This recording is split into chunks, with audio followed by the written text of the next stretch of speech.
তাহলে ভয় পেও না, আমি রাঁধিনি। আমি রাঁধলে মুখে দিতে পারতে কিনা সন্দেহ। একটা চমৎকার রাঁধুনি পেয়েছি, যা রেঁধেছে না ওয়ান্ডারফুল। আমি একটু টেস্ট করে দেখেছি। তোমার সঙ্গে আলাপ হলে তুমি বিশ্বাস করতে পারবে না। চলাফেরা, কথাবার্তা এমন মার্জিত, মনে হয় যেন কোনো বড় ঘরে শিক্ষিতা মেয়ে। থাক থাক, তোমার রাঁধুনির সাথে পরিচিত হওয়ার কোনো আগ্রহই আমার নেই। ভালো রাঁধলেই হলো।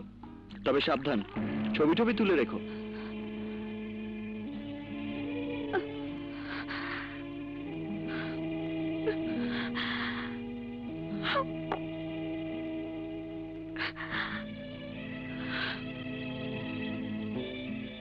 কি যে বলো না, মানুষকে চেনার যথেষ্ট ক্ষমতা আমার আছে।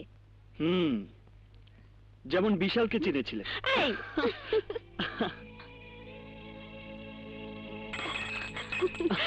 ওই যে টেবিল রেডি, চলো চলো।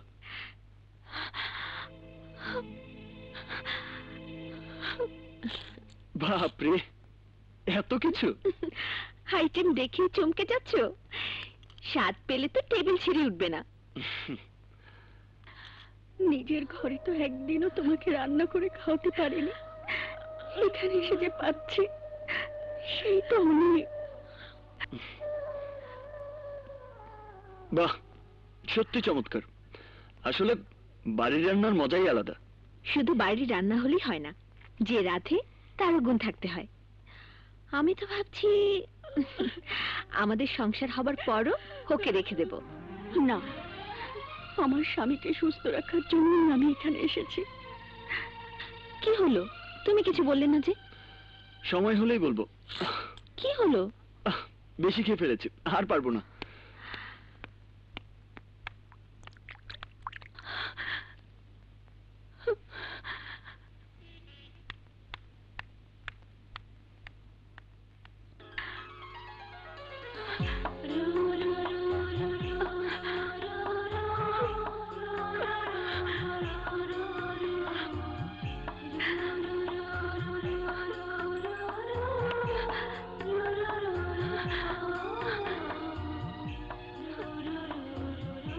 নাও মা, এগুলো খেয়ে নাও।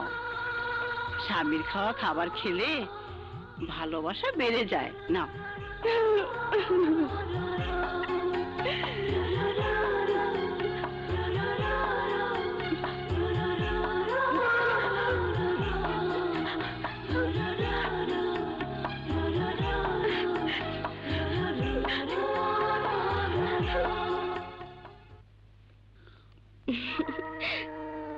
খাও খাও জান, তোমার লেগা কত শখ কইরা নিজের হাতে করলার কোরমা রাঁধছি, খাও।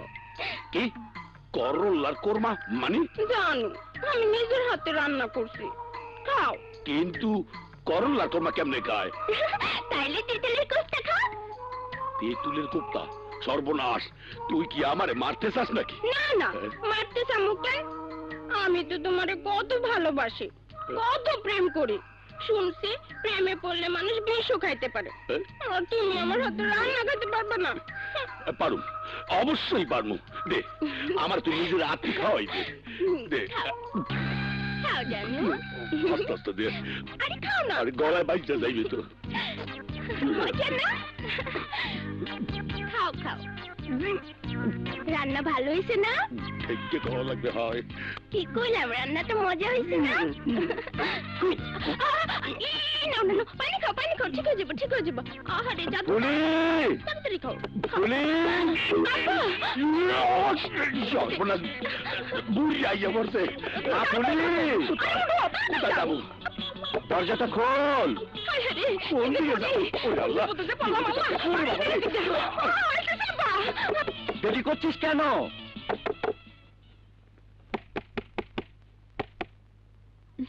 আরে আসছি তো। কি হলো, খেয়ে ফেলে গেছো? তুমি? হ্যাঁ আমি। কি ভেবেছিলাম তোমার প্রেমিক রিয়ান? নো নো টিশা, আমি বলেছিলাম আই লুক আই হুক। সোজা আঙ্গুলে ঘি যখন ওঠেনি তখন আঙ্গুল বাঁকা করি হুক করব, এমন ভাবে হুক করব যে রিয়ানের কাছে ফিরে যাবার কোনো পথই তোমার থাকবে না। বেরিয়ে যাও বলছি। যাব, তবে তোমাকে নিয়ে। টিশা, টিশা, ওই দাঁড়াও টিশা। টিশা, টিশা, দরজা খোলো। আজ কেউ তোমাকে আমার হাত থেকে বাঁচাতে পারবে না। টিশা, খামোখা নখরা না করে চলে এসো। টিশা, দরজা। হ্যালো। ওফ, খোলো ডার্লিং, খোলো, না হলে আমি কিন্তু দরজা ভেঙে ফেলবো। খোলো টিশা, খোলো। Thank you. খবরদার, গায়ে হাত দেবে না। বলো কোথায় যেতে হবে। গায়ে হাত না দিলে হুক করব, মানে আদর করব কিভাবে? আগে বলো কোথায় নিয়ে যাবে আমাকে। চলো মোর।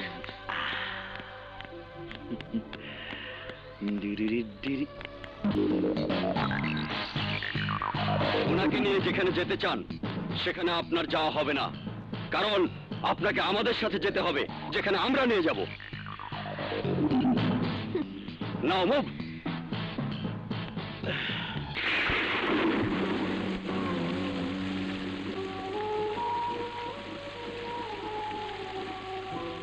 মা, রাত অনেক হয়েছে, কিন্তু মা, আপনি রাত জাগতে মানা।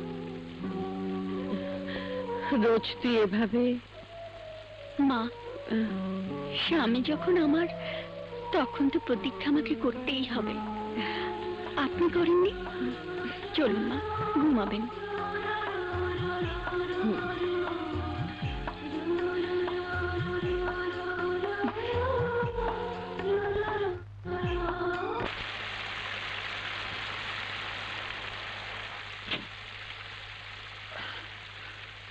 Don't break my...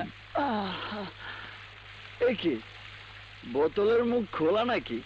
হ্যাঁ, আরে সব মাল পড়ে তো বোতল খালি হয়ে গেল বাপ। চলো। Don't break my...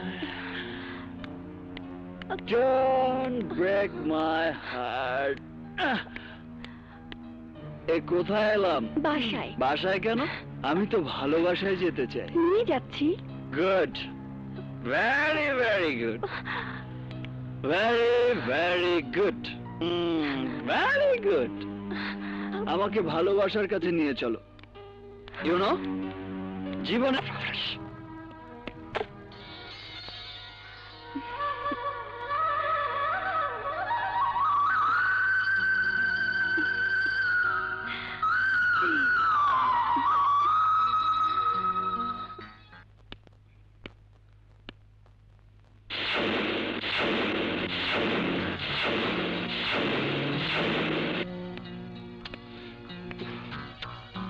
কি হয়েছে বলো তো? বলতে পারলে তো বলেই ফেলতাম। না পারলে বলো না। এত অস্থির হচ্ছে কেন? এসো, বসো। ভালো লাগছে না টিশা, চলো কোনো দিকে বেরিয়ে যাই। আহা, বসো তো। না খেয়ে কোথায় বের হবে? ওই যে বোধহয় রাধুনী মেয়েটা এসে গেছে।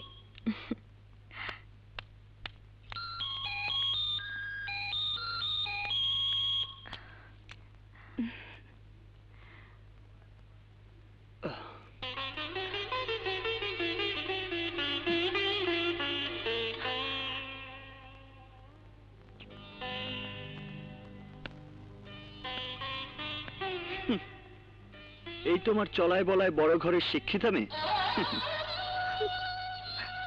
12 হাত কাপড়ের 13 হাত ঘোমটা।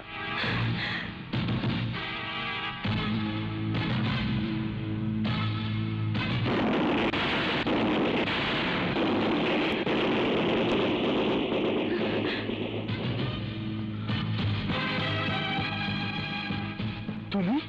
হ্যাঁ, আমি।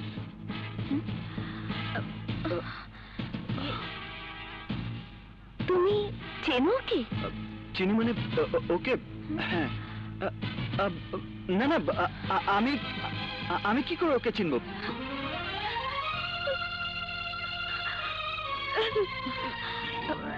এমন ভাবে বলছো কেন? পুরুষ মানুষকে দেখে ঘুমটা দেওয়াটা ওদের সোসাইটির কালচার। কোন শিক্ষিত মেয়ে এত বড় ঘুমটা টেনে কালচার দেখায় না।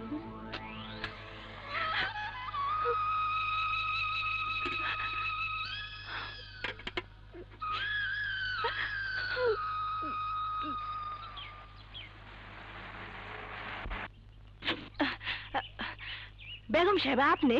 হ্যাঁ, শরীরটা ভালো লাগছিল না তাই চলে এলাম। বৌমা কোথায়? ভাবি সাহেব তো অহনো ফেরে নাই। ও বাইরে গেছে বুঝি? হ্যাঁ, রোজই তো যান। রোজি? রোজি যায় মানে? যে আপনি অফিসে যাওয়ার একটু পরে ভাবি সাহেবও বাইরে যান। আউনের সময় হইয়া গেছে। কবে থেকে বাইরে যায় বৌমা? বেশ কয়দিন হইল তো। ঠিক আছে তুই যা।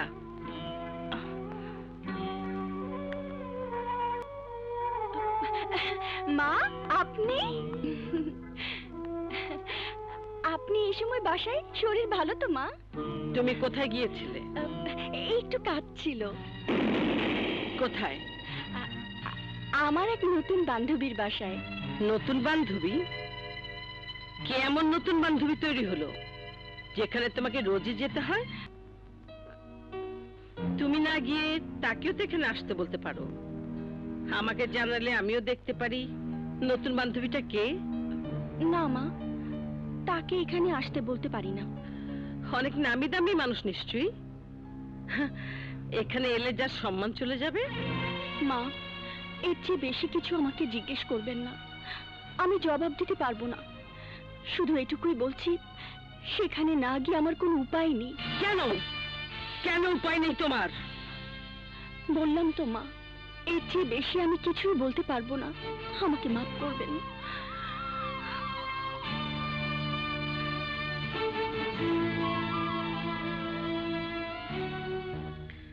স্থাবর অস্থাবর সকল সম্পত্তি, ব্যবসা প্রতিষ্ঠানের মালিকানা, সকল মিল ফ্যাক্টরির ব্যবস্থাপনা, আর্থিক লেনদেনের অধিকার, প্রশাসনিক ও কর্তব্যমূলক সকল দায়ভার সহ পূর্ণ সত্ত্বাধিকার আমার পুত্রবধূ জেরিন ফারহানা ওরফে রিয়াকে প্রদান করিলাম।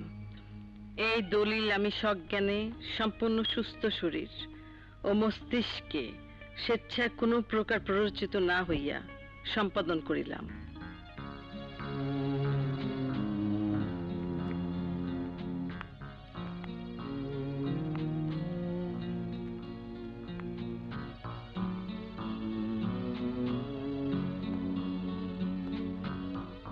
না না, আরেকটু না বুঝে এই দলিল রিয়ার হাতে দেয়া ঠিক হবে না।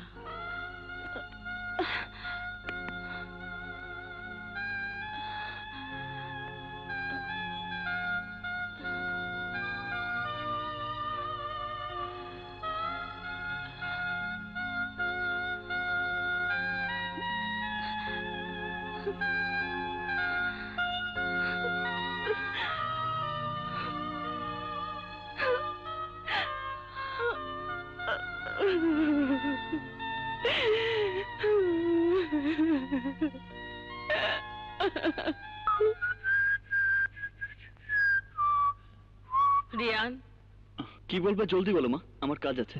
কাজ? কি এমন কাজ তোর যে মায়ের কাছে এক মুহূর্ত বসার সময় পাস না? আহা, বসার সময় হবে না কেন, বলো কি বলবে। কাকে বলবো? কোন দিকে যা চোখ নি তাকে? এত বড় ব্যবসা, মিল ফ্যাক্টরি, আমি এক অসুস্থ মহিলা, কি করে চালাই তার খোঁজ নেবার প্রয়োজন মনে করেছিস কোনদিন? বাবা, অনেক তো হলো, এবার একটু এদিকে চোখ দাও। ওহ ম্যানেজার কাকা, এই সমস্ত ব্যবসা বাণিজ্য হ্যান্ডেল করার মতো মস্তিষ্ক পাকেনি এখনো। আর তাছাড়া টাকা আয় করার মেশিন হতে পারবো না আমি। জীবন সম্পর্কে আমার ফিলোসফি সম্পূর্ণ আলাদা। ঘাড় গুজে সারা জীবন ধরে টাকা টাকা করা, তারপর একদিন মরে যাওয়ার চেয়ে জীবনকে উড়িয়ে ফুরিয়ে ফেলা অনেক ভালো। জীবনকে ওড়াতে গেলেও টাকা লাগে। মা, টাকা দিতে তোমার আপত্তি থাকলে বলে দাও।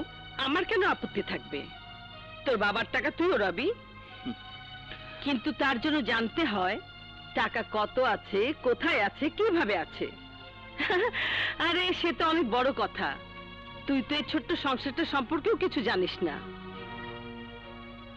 তার জন্য তো তুমিই আছো, আর তোমার শখের বৌমা আছে। তার সম্পর্কে এবার কতটুকু জানিস তুই? তার সম্পর্কে কিছুই জানবার প্রয়োজন নেই আমার। প্রয়োজন আছে। তোর অবহেলা পেয়ে বৌমা যদি বিপদে যায়, যদি অন্য কারোর দিকে তার চোখ পড়ে, লোকে দোষ দিবে তার, কিন্তু উপহাস করবে। I don't care, মম। কেউ বিপথে যাক, কুপথে যাক, জাহান্নামে যাক, আমার কিচ্ছু আসে যায় না। এই নিয়ে আমাকে কেউ কিছু বলতে এলে আমি তার মুখটা এমন ভাবে থেতলে দেব যে সারা জীবন কথা বলতেই ভুলে যাবে। সরি মম, এসব বলে আমাকে তুমি জেলাস করতে পারবে না, আমার জীবনকে লাগামও দিতে পারবে না। চলি।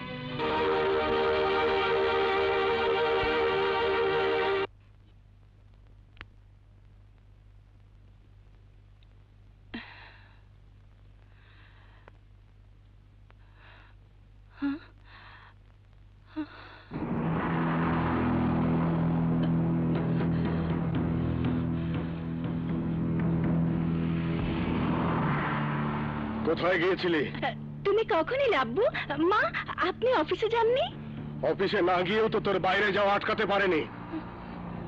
ও যদি অফিসে যেত তাহলে আমাকে এখানে ডেকে আনতো কে? আমার মেয়ের কুকীর্তির কথা আমাকে জানাতো কে? আব্বু, বিশ্বাস করো, আমি খারাপ কিছু করছি না। খারাপ কিছু না করলে জবাব দিতে পারছিস না কেন? কেন বলতে পারছিস না কোথায় গিয়েছিলি? বলতে পারি না, কারণ বলার সময় এখনো আসেনি। আমাকে শুধু শুধু তোমরা অবিশ্বাস করছো।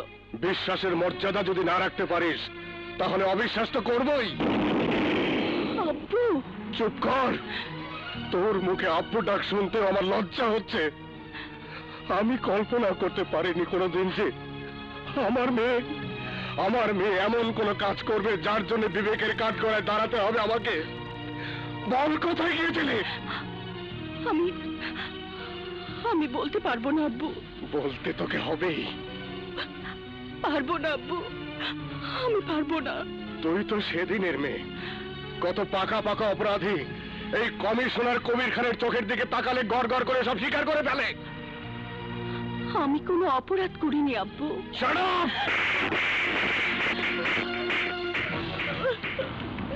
ভাইজান, এ কি করছেন? চলে যাও। আজ হয় ও নিজের মুখে বলবে কোথায় যায়, আর না হয়তো ওকে মেরে ওর লাশ নিয়ে যাবে এখান থেকে। তাই করো আব্বু, তাই করো। না না না না, সরে যান মা। আজ মেয়ের কাছে বাবা আসেনি, পুলিশ কমিশনার এসেছে। তবু তুই বলবি না কোথায় গিয়েছিলি? না, বলবি না? না। বলতে তোকে হবেই। বল কোথায় গিয়েছিলি? বল বল কোথায় গিয়েছিলি? বল বল কোথায় গিয়েছিলি? বল। ভাইজান, ভাইজান, ছেড়ে দাও আমাকে, আমাকে ছেড়ে দাও। বল বল কোথায় গিয়েছিলি? বল বল বল কোথায় গিয়েছিলি?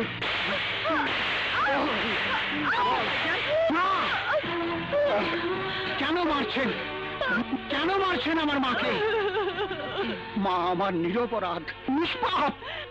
জানতে চান তো? জানতে চান কোথায় গিয়েছিল? আমি বলছি। না না কাকু, না, দোহাই আপনার, বলবেন না, কিছুই বলবেন না। আমাকে মাফ করে দাও মা, তোমার দেয়া কসম আমি রাখতে পারলাম না। ম্যানেজার বাবু, আপনি? বেগম সাহেবা, আপনি জানলে কষ্ট পাবেন, তাই আপনাকে জানাতে চাইনি বৌমা। কাকু, আমাকে বলতে দাও মা, আমাকে বলতে দাও। বেগম সাহেবা, আপনার ছেলে সারাদিন যে মেয়ের সঙ্গে কাটায় তারই বাড়িতে যায় বৌমা। কাকু, না কাকু, না, আপনি দেব দেবতার কসম। কিসের দেবতা, কিসের কসম? তোমার মতো দেবীর গায়ে যতগুলো আঘাত লেগেছে কোনো কসম তার চাইতে বড় নয়। বেগম সাহেবা, আপনার বৌমা রাঁধুনি সেজে সেই বাড়িতে গিয়ে রান্না করে দেয়।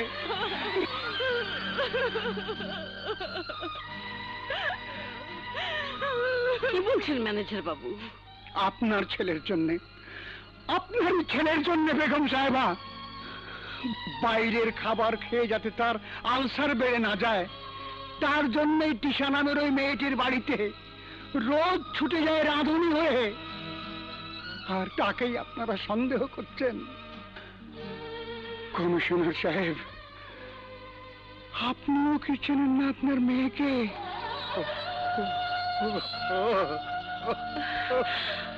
মা,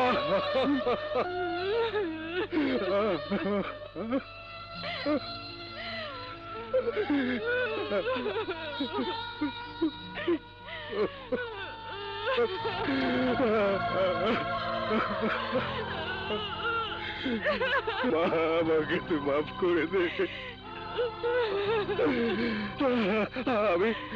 আমি পাগল হয়ে গিয়েছিলাম রে মা। এক মুহূর্তের জন্য বাবা হয়ে ভাবতে পারিনি আমার মেয়ে কোনো অপরাধ করতে পারে না। মাগো, তোকে আমি যতগুলো আঘাত করেছি, আমার এই হাত দুটো কেটে ফেললেও তার প্রায়শ্চিত্ত হবে না মা, হবে না মা। চল চল মা, চল। তোকে আমি আর এক মুহূর্ত এইখানে থাকতে দেবো না মা। চল চল মা। কোথায় যাবো আব্বু? তোর নিজের বাড়িতে। এ বাড়ি তোর না। এত কষ্ট বুকে চেপে সহ্য করার জন্য তোকে আমি বিয়ে দেইনি মা। চল চল মা।